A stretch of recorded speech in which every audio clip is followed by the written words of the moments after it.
There exists a hidden world of microorganisms beyond what we can see with our unaided eyes. Over 100 years ago, this world was discovered through the progress of science. It was a huge leap forward for mankind. Scientific medicine came to understand how germs cause disease. We washed our hands, sterilized surgery, and created vaccines, antibiotics, and drugs that work. Life expectancy doubled in less than 50 years. But now the happy story starts to falter. Today, a war is being fought against reason. Science is treated with suspicion, perhaps born of fear, and medical advance is challenged by the march of irrational belief. A third of us now spend over £1.6 billion a year on superstitious alternative remedies which, as far as the evidence can show, don't work. Okay. Yep. Good. Have you asked any angels to come close to you? No. No, well, you haven't got any then. If any remedy is tested under controlled scientific conditions and proved to be effective, it will cease to be alternative and will simply become medicine. So-called alternative medicine either hasn't been tested or it has failed its tests. There wasn't a control, it was just an outcome. It was just a pilot study. So that's not really a proper trial. And some alternatives are funded by us taxpayers, even though their unproven claims question the known laws of physics. You might think I'm gulling the patient. I don't claim that it's much more than a hypothesis. What I do say is that I have quite considerable evidence that homeopathy does work, and I'm sure that it's safe. Today, while we indulge unproven healing magic, tried and tested scientific medicine is under attack. In this program, I want to look at how health has become a battleground between reason and superstition.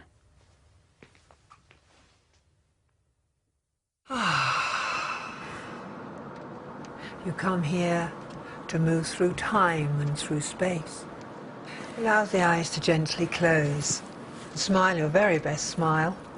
Swallow the smile with some saliva into the heart and let the heart smile back at you. And there's a warm and a welcoming feeling. Joy without end. Grace, beauty, laughter. The deep knowing of the wise being that you are. And the golden glow that comes from the heart comes from a golden flower. And use the gold light from the center of the flower like a sunbeam and beam it onto those petals and wake them up. There is a second part that's very personal. And this is to step inside the pearl itself. Because if you step inside the pearl, you could find out who you are.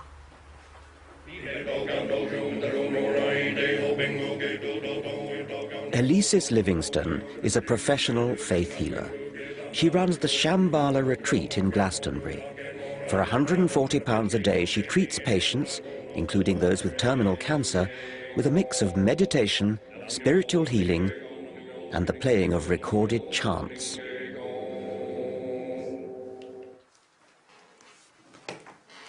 She believes she can alter the structure of DNA. Quite an experience. Thank you very much. Yes. DNA is very interesting right now in the evolution of the human race. Every human being, except a very small percentage, has a double helix in the cell. We don't all have. Oh, everyone. You said a very small percentage. Oh no, a very small percentage do not. Really? They have got more strands. We used to have in Atlantis 12 strands, and they're in the form of 4 triangles facing in each cell. And we forgot who we were in the experiment after Atlantis, and everything changed. Reincarnation was introduced. The soul I know what you're thinking. This woman is way out. I expected a serious program about the attack on science, and here's Richard Dawkins just picking on an easy target. But these ideas are not so weird in the irrational world of alternative health. In fact, they're commonplace. Is Elise's theory of DNA from Atlantis any more irrational than the Ayurvedic notion of chakras, 7 spinning energy wheels inside us? They're certainly great money spinners. How do we know all this? Where does all this come from? It comes from the Akashic record, the record of all vibration on this planet. We also have knowing. When we were doing the heart meditation, you go into the deep knowing. And the deep knowing, it really can't be argued. What you know, I know that you realise this, of course, you know. Well, I know that DNA is a double helix, but that's only been known since 1953. So how is her evidence, the knowing of this Akashic record, any worse than the evidence for homeopathic claims that the more you dilute an active ingredient, the more effective it becomes? Both depend on faith. For all things and all activations of spirit. Apparently, I'm only a few DNA strands short of the full Atlantean quota. Elisis kindly agrees to top me up. So, let's put the last triangle in.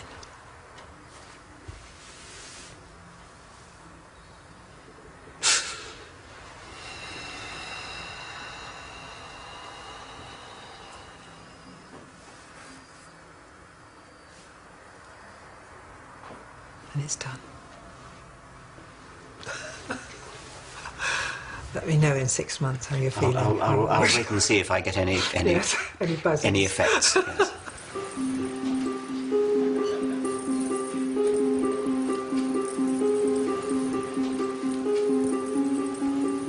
Unfortunately, it's not all wacky, quacky fun. Today, alternative, or rather unproven remedies are fast becoming mainstream, implicitly casting doubt on scientific medicine. Surveys reveal that 1/3 of us spend an incredible £1.6 billion a year on the kind of therapeutic stabs in the dark touted here in Glastonbury. It's mostly angels.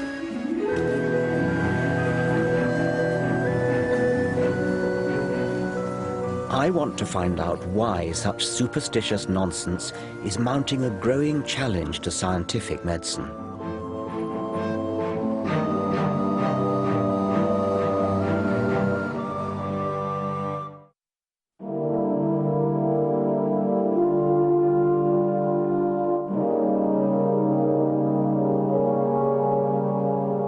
Once, society exalted scientists as heroes. Their insights fueled tangible progress, from clean water to networked computing, self-evident benefits that we now take for granted. Yet, as science has moved on, it's become more complex and difficult to grasp. It's easier to portray scientists as the people who bring us Frankenstein food, pollute the environment, or conduct sinister experiments on defenseless little animals. In the war being fought against reason, even medicine is now under attack. Media cause célèbre, from side effects to superbugs, have bred widespread cynicism about medical progress. So much so that in 1998, the publicizing of one survey of 12 children that wrongly linked MMR vaccine with autism prompted hundreds of thousands of parents to opt their children out of entirely sensible inoculations.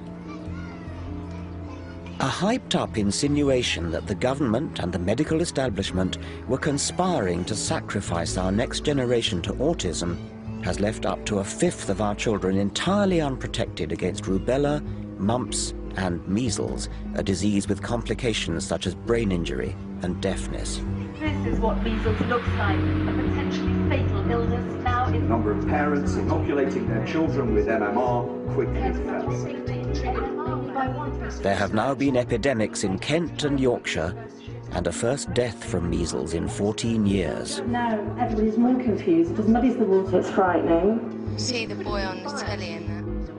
It's an acute example of the danger of devaluing evidence. Where once there was reason, now there is confusion. One of the things that struck me right from the outset was how extraordinary it was that this scare got abroad when it was so insubstantial. I mean, there was really no scientific basis for it whatsoever. I find it very easy to sympathise with patients who were scared, partly because the media built it up, but also because having your child vaccinated is a positive act. It's something that you did to the child. And so somehow that's more scary than a sin of omission. Very much, and I think that's even more the case these days when people are much less familiar with the diseases against which their children have been protected by immunisation.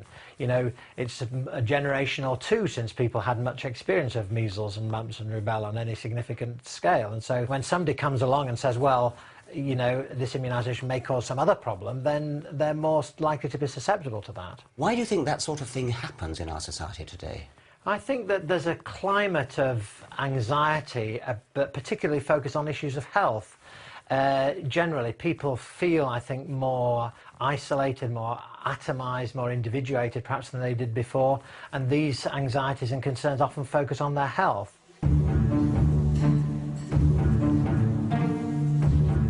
This is a paradox of early 21st century life.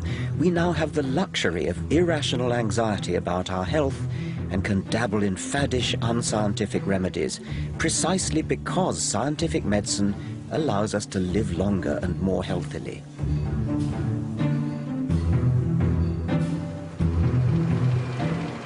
Our fears are fed by newspapers, which wildly exaggerate the risks of scientific medicine and meanwhile churn out acres of positive coverage of alternative therapies. In any other field, politics, say, or the next move on interest rates, journalists would ask hard questions and demand answers. But alternative medicine has managed to lodge itself in the less rigorous lifestyle and celebrity pages, essentially free advertising.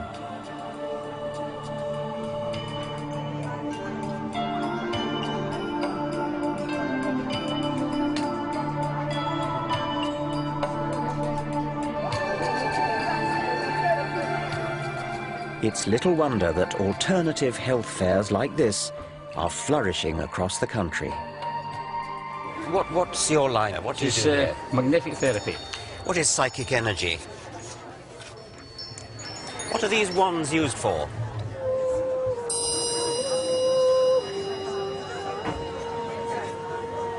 People may come here with real health problems, but what do they get? Remedies that appear to have no basis in science or evidence. People putting these in a cat's bed, they'll find the animals will go to the bed with the magnets in it. Has that been done properly with controlled trials, is it? No, not being controlled trials. They've got ancient wisdom that we don't. Right. I've always liked the saying that we should be open-minded, but not so open-minded that our brain falls out. So do we all have an angel hovering on our shoulder or something? Is that We have several. Right. Yes. Yes. Yes. Okay, how many have I got? Can you tell or... Have you asked any angels to come close to you? No. No, well, you haven't got any then. Oh, okay. The idea is that we all have some form of angelic guidance, some form of guidance that help us travel our life path. You might need strength, you might need forgiveness, you might need hope all the way through your lifetime. And the angels, as we perceive them, are those energy bands. They're parts of ourselves, they're fragments of ourselves that we can call upon and amplify to help us walk our path. These energies are a little bit like tea. You can have herb teas, you can have decaf teas, you can have all sorts of different flavours and strengths and varieties of teas. But they're all... Remember, this is a multi-billion-pound industry. Yet 80% of alternative remedies have never subjected themselves to controlled scientific trials. They depend entirely on subjective word of mouth. Well, that feels nice. Hunches and private feeling, which may be prone to bias or possibly even delusion. The scientific method, by contrast, tests with objective experiment and statistical analysis what is effective and what is not. Individual scientists may or may not be honest, but science, with its safeguards of peer review and repeating experiment, has scrupulous honesty built into it by design. Science replaces private prejudice with publicly verifiable evidence. Untested and unverified, yet desperately seeking credibility, alternative remedies follow in the rich tradition of organized religion and set up intricate belief systems. They substitute real science with pseudoscience.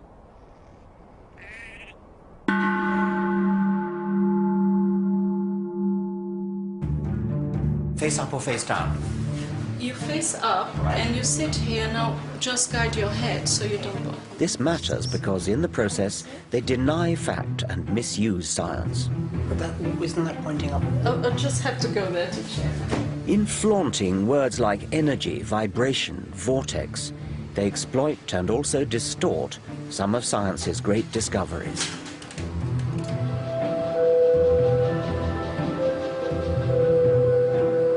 The sleep, I'm sure, is therapeutic.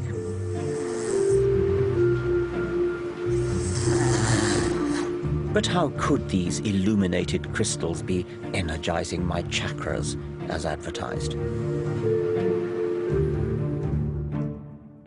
Manjia Samantha Lawton is a conventionally trained former GP who now speculates on the science behind alternative fads. She asserts that chakras in our bodies are something like black holes. Yes, as in the big ones that suck in everything in space.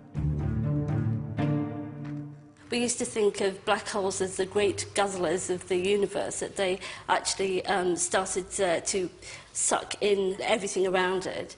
What we're finding now is that black holes are in the centre of every single galaxy, and they occur in all sizes. So black holes have become into a creative principle. A creative? A creative principle. What does that mean? That we're realising that black holes have something to do with creating matter in the galaxy. And this is very, very new. And what I'm suggesting is that black holes are creative at every level, even within our own bodies, which is what perhaps the chakras are. So whereabouts in my body might there be a black hole? Well, the idea from esoteric knowledge is that chakras are centres in the body that are spinning, which is why they're called wheels, chakras. And there are different colours and they relate to different parts of the body. So there are traditionally 7 chakras at different parts of the body. The universe is a deeply mysterious place and a deeply wonderful place, and scientists have always been struggling to understand it. Don't you feel that there's enough real mystery to investigate without importing what sounds to me horribly like mumbo-jumbo?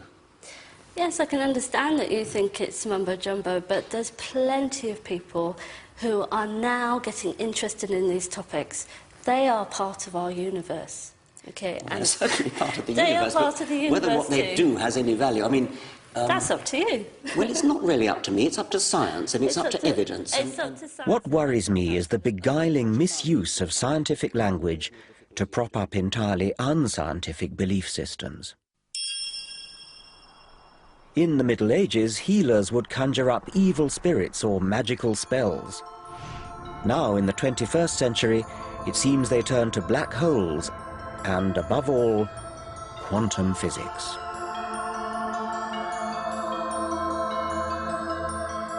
Quantum theory accounts for the anomalous behavior of light and atoms. It's astonishingly accurate, but notoriously difficult to grasp. But Deepak Chopra, who once qualified as a doctor, has seized upon quantum jargon and applied it to healing. He claims disease can be caused and cured by a shift in consciousness. If you believe in a rock, you're automatically believing in God. Chopra has managed to become a one-man alternative health industry.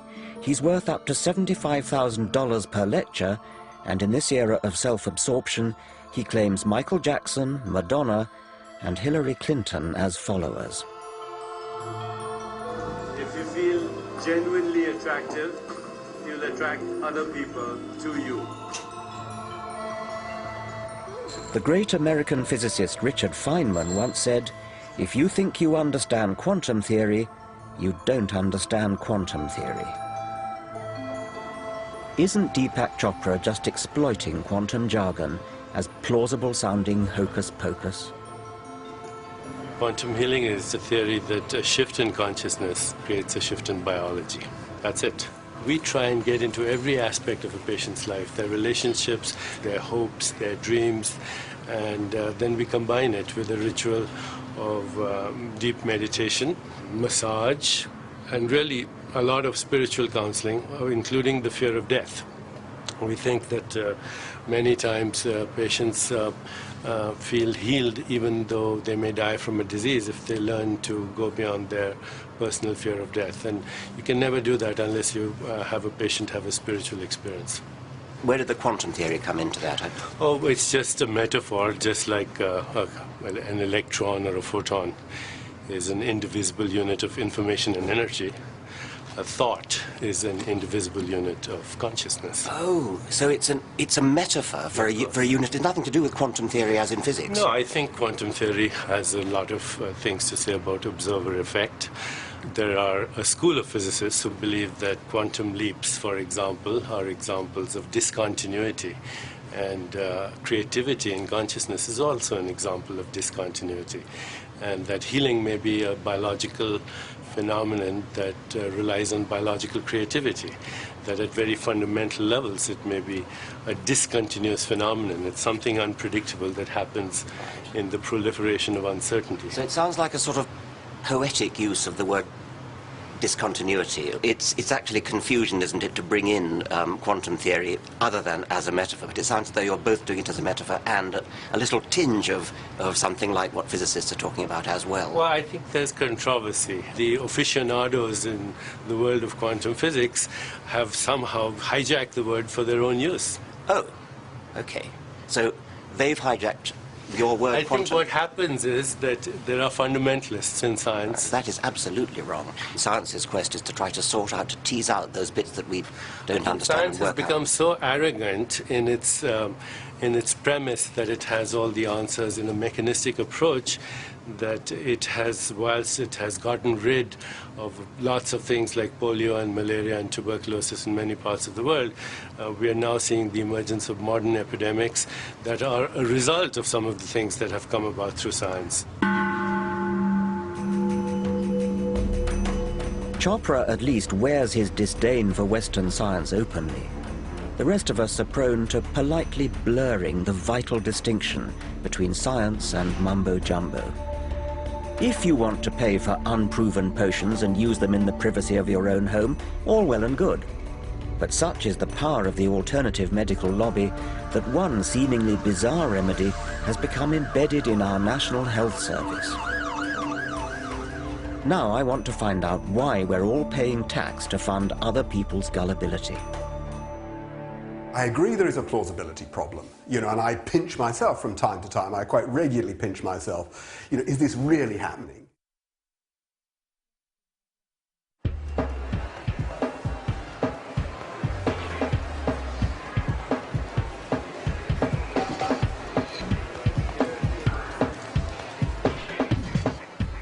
It's the hottest alternative health fad. It boasts an impressively vast and well-stocked medical cabinet. It's endorsed by royalty and the stars, and is doing a booming trade in high street pharmacies. 500 million people worldwide claim to use it.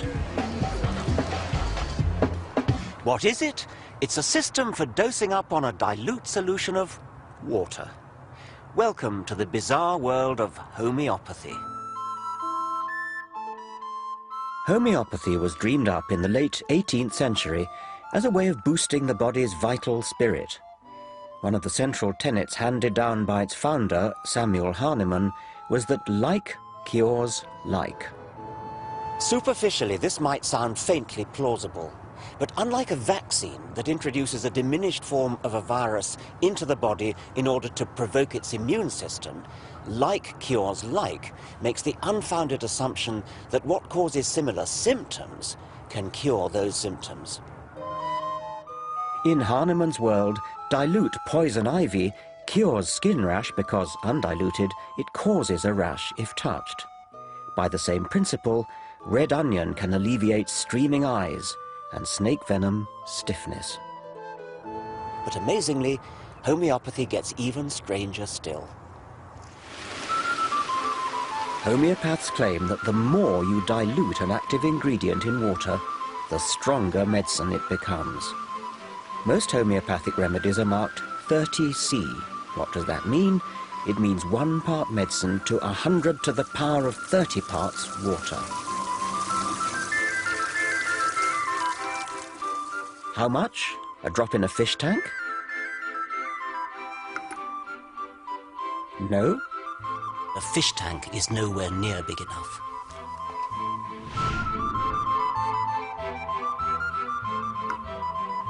The swimming pool doesn't provide enough dilution. Not even a lake. What about a drop in the ocean?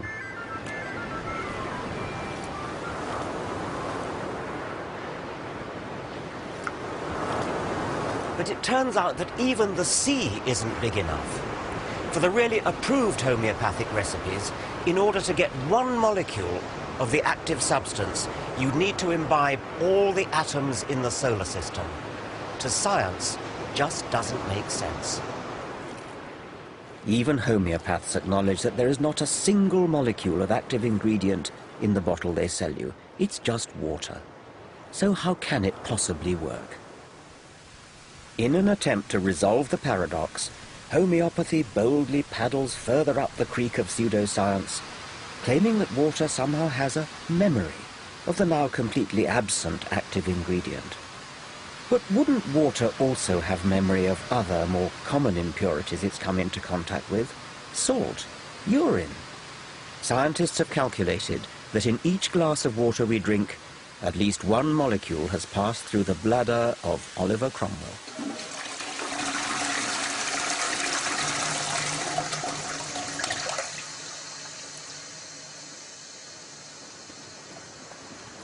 Incredibly, you and I are paying for this unproven industry through our taxes. Despite the National Health Service's net £540 million deficit for 2006, the refurbishment of the Royal Homeopathic Hospital was part funded by the NHS to the tune of £10 million. That's equivalent to 500 nurses' salaries. Right here on the floor, here's a point to illustrate. Wooden floors, very unusual in a modern healthcare facility. This hospital was only completed 18 months ago. So this is our main clinical area. The homeopathic profession is unregulated by government. You can call yourself a homeopath without any qualification, training, or even insurance. After all you're doing is dishing out water solution. But Peter Fisher, clinical director of the hospital, is a medically trained rheumatologist. I see Prince Charles over there. Yep. Oh, yes, great friend of ours. These are the homeopathic medicines that are in daily use. This is one, for instance, it has quite a strong evidence base, rust ox, which is poison ivy. Right, okay. I want to know how someone highly qualified in real medicine can make such a leap of faith. I agree there is a plausibility problem, and I pinch myself from time to time. I quite regularly pinch myself. Is this really happening? The fact is I couldn't stop what I do now, even if I wanted to. My patients wouldn't let me. They say it helped. So how are things? Well, very much better since we last saw you. I've virtually no pain at all. If I'm aware of the symptoms are going to start again, I start taking it again, and I can feel the improvement, and then I go back to it until I need it again, Good. Oh, well, that's pretty straightforward. We just bash on the same, don't we? Yeah. I'm still taking the remedies, but you said to me, if you get little reactions, just hold off taking the remedies until they then subside. So therefore, I've been doing that. So, for example, I haven't had a remedy for a week now. And last time we met, you said you were getting a bit of an emotional sort of upset the day after you took the medicine. It was the day after I took the medicine. I was impressed by the amount of time and care Peter Fisher devotes to each patient, far more than an ordinary doctor. But in terms of the treatment, I would be, reluctant to make a big change. I think this is the right stuff and we may need to fiddle around with it. Like a GP, Peter Fisher prescribes medicine. But in this case, the medicine is a bit of a surprise. Thank you very much. Good. Common salt, natrium muriatic and sodium chloride, again in an ultramolecular dilution. Obviously, since it's common salt, she's obviously taking in a hell of a lot of common salt anyway. Yes, oh sure. How does the 1 Well, the truth is nobody knows. I don't know, nor does anybody else. Yeah. You know, the question is, do you think that because we don't know, because it seems implausible, it can't work? And that may be where you and I differ. Actually, the most recent problem was your skin, wasn't it? That's right, yeah, my hands, they've cleared up quite well. And my scalp's a lot better. While patients like these provide positive anecdotes for homeopathy, subjective stories are not enough for science. I want to pin down precisely what double-blind trials have been conducted. Over 100 have been done, some by me. On the whole, they're positive. And I've worked hard on it. But in the face of great scepticism, in the face of many people who say, oh, well, yeah, we're not going to fund homeopathy, it's got to be a load of rubbish.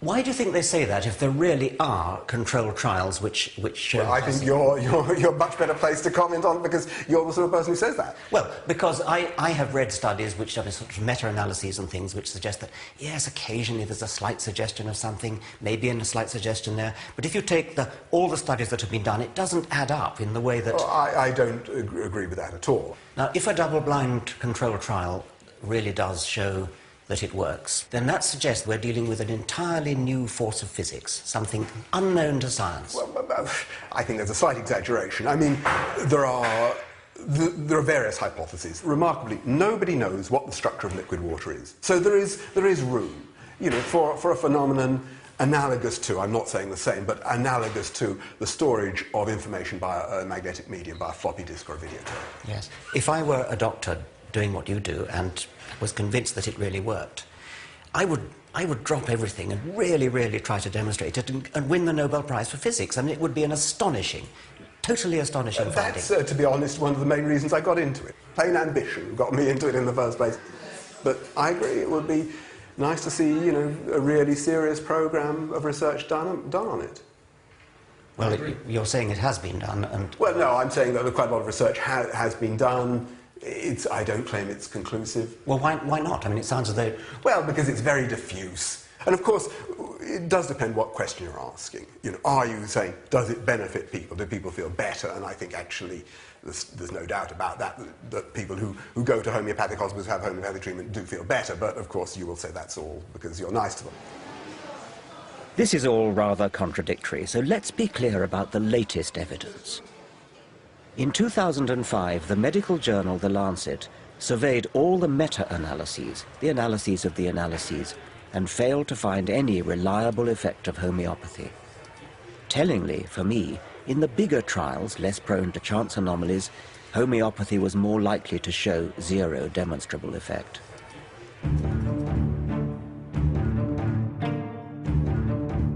And yet, despite the lack of robust evidence, homeopathy thrives. Many clinicians look on in horror at the unlevel playing field of trials and evidence for medical licensing.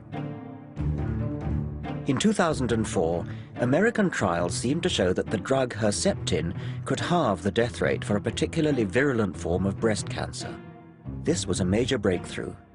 Patients understandably clamored for the new drug, but unlike in the world of homeopathy, the claims of scientific medicine are tested rigorously, and that takes time.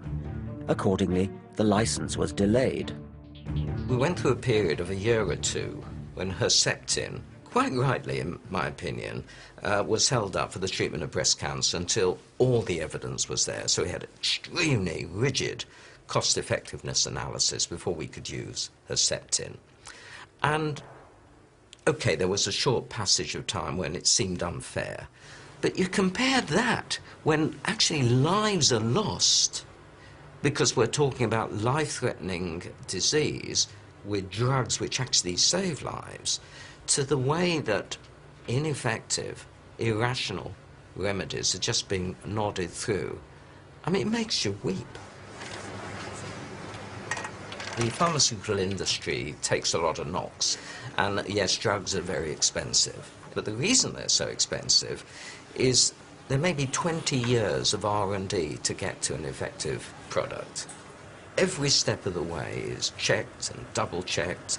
And now, to the back door, we're getting a class of compound being allowed into the marketplace with a license, with no such evidence of efficacy. I can't understand how you could even... But if homeopathy isn't tested properly or flunks its trials, then why do homeopaths remain popular?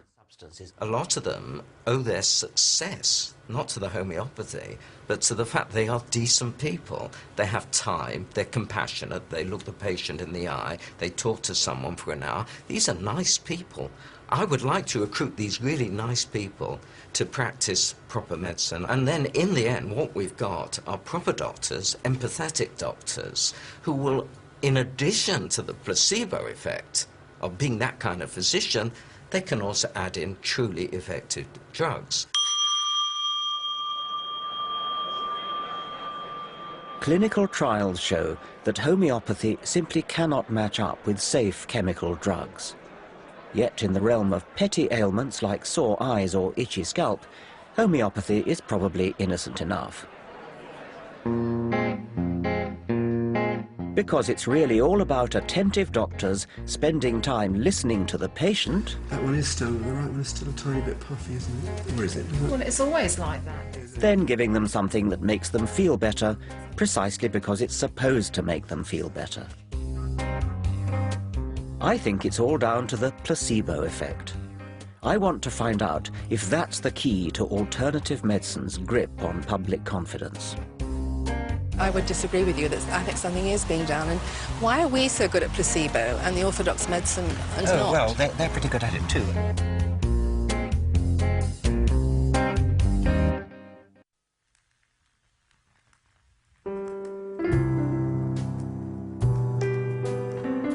Alternative health remedies are swamping us. We've seen how most are not properly tested, how they undermine science and delude the public. Hi. Hello. How are you? Very well, thank you. Good. You want a health kinesiology session? I'd like to, yes, Do you know what it is? I'm hoping to learn. Okay, have a lie down. But the irony may be that in this very delusion lies their success. What we do in kinesiology is we clear energy blockages in the meridian system. There are 14 meridians or energy pathways that run up and down the body. Can they be seen with a microscope? Can you sort of look at them and... I don't think so. No? I don't think so. No, okay. I'm like the library, all right? I've got all these energy patterns stored in me, and you're just picking the one that you want. And we have baker's yeast here, all right? So I'm just going to touch a point right by your ear. This is the test for allergy. There's just no tension. It just releases completely. Okay, do you want this fixed? Yes, please. Okay. I have to admit I'm rather enjoying this kinesiology. I feel very relaxed. But what is helping me here? The tapping of my feet? The feel of a kind woman's hands? Or some sort of expectation that what it's doing is therapeutic?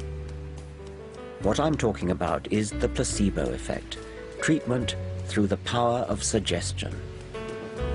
And I'm going to hold points on your head, okay? Right here and here. And what I want you to do is think the phrase, fear of being ignored. Human beings have evolved extraordinarily sophisticated self-healing mechanisms. Above all, a powerful immune system. Fear of being ignored.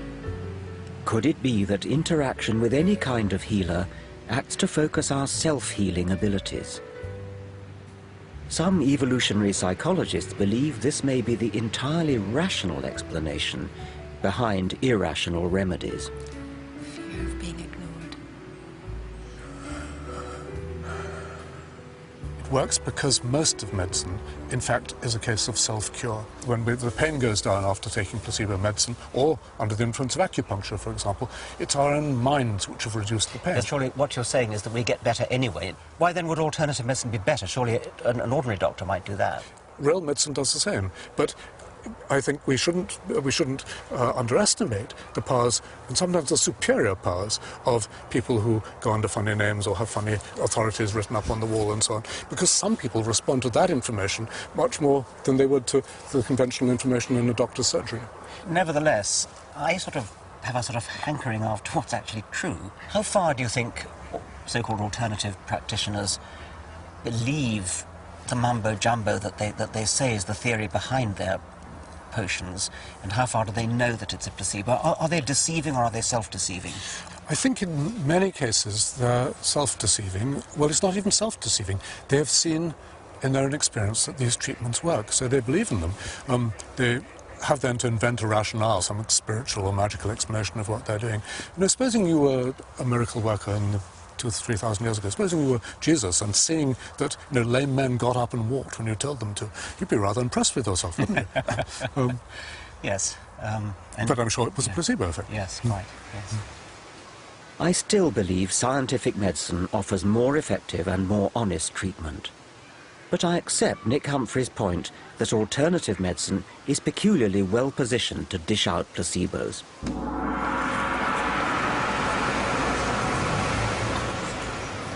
In the 24/7 globalized rat race of the 21st century, people are yearning for time out. Visiting an alternative healer provides an hour for unwinding and contemplation. And if you're lucky, exposure to piped whale music. Much of alternative medicine is about cosseting, about making the patient feel pampered, feel as though they're the center of attention. Okay, so comfort's the name of the game here, so get as comfortable as you can. So literally all I want you to do is just to relax your head. There you go. So the first thing I have to do is very gently cup and hold here. Now you're going to feel like I'm not doing anything, but it's a very gentle movements. While in our hard-pressed National Health Service, the patient-doctor encounter lasts on average just 8 minutes. See the rotation on your left? Yes. Look at the rotation on your right. It's restricted. So this is called an activate. An alternative healer usually gives you an hour. Okay. In return for a healthy fee, of course. The Hale Clinic near London's Harley Street offers a huge array of healing arts, ancient and modern. Many may make you think you feel better without having real effect in themselves. In other words, they're placebos. If I were wanting to exploit the placebo effect, then I would do exactly what you're doing.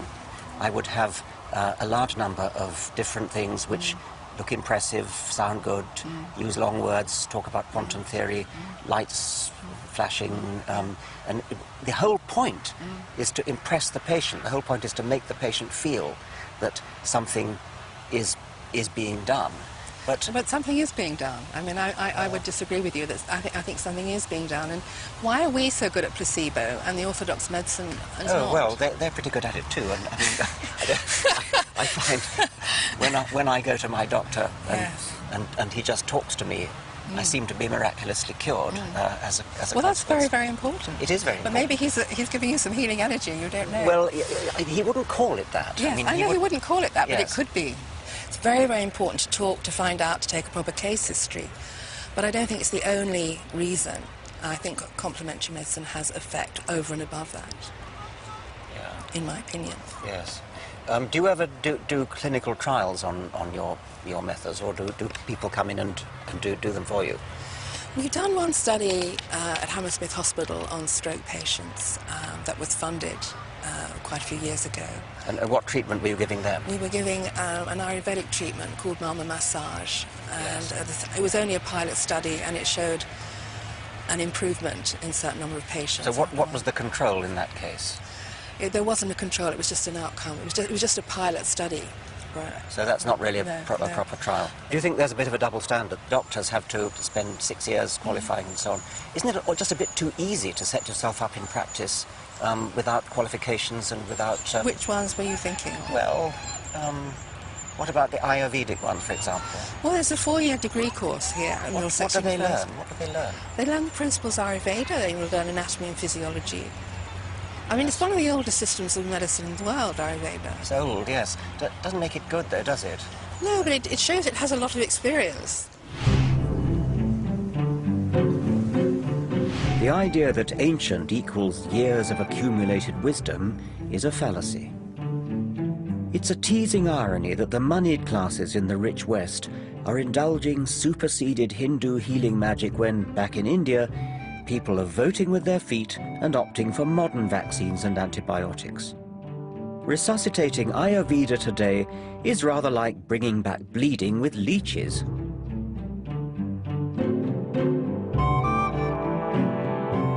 In medicine, ancient also means developed before we understood the causes of disease, before germ theory. It was based on ignorance then, and age makes it no truer. We misguidedly look back to a golden age that never was. Ours is the golden age of safe, tested medicine, effective beyond placebo, in which we've cut infant mortality and conquered diseases, then forgotten they existed. Let's hear it for Western scientific medicine. In the 20th and 21st centuries, we've all but eliminated terrible diseases like polio, completely eradicated smallpox by a worldwide program of vaccination. Antibiotics, well, I wouldn't be here but for antibiotics, and I guess there's a good chance that you wouldn't be either. Blood transfusions, magnificent surgery, all these things are given to us by scientific principles, scientifically trained doctors. All the methods are properly tested and retested. None of that could be said for so-called alternative medicine.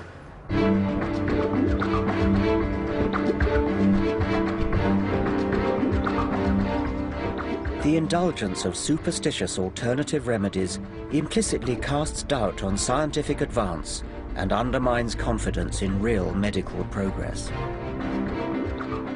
Yet, as we've seen, the attack on medicine is just one small part of the creeping rise of irrational superstition. In Ayurveda or clairvoyance, homeopathy or astrology, we're confronted by those who deny evidence of the real world and instead bend reality around a dogmatic belief system handed down by tradition. Skeptical, rational inquiry is always the best approach.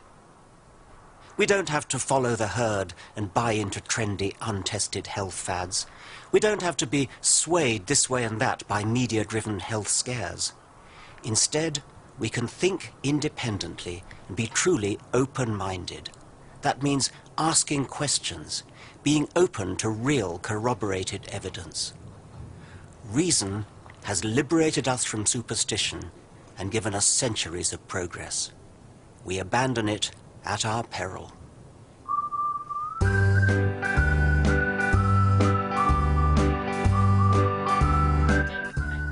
Well, if you missed any of tonight's Enemies of Reason, see it again on our new Channel 4+1 service, starting in a couple of minutes. Next up, Channel 4 meets people who amazingly have lived across 3 centuries, the oldest people in the world.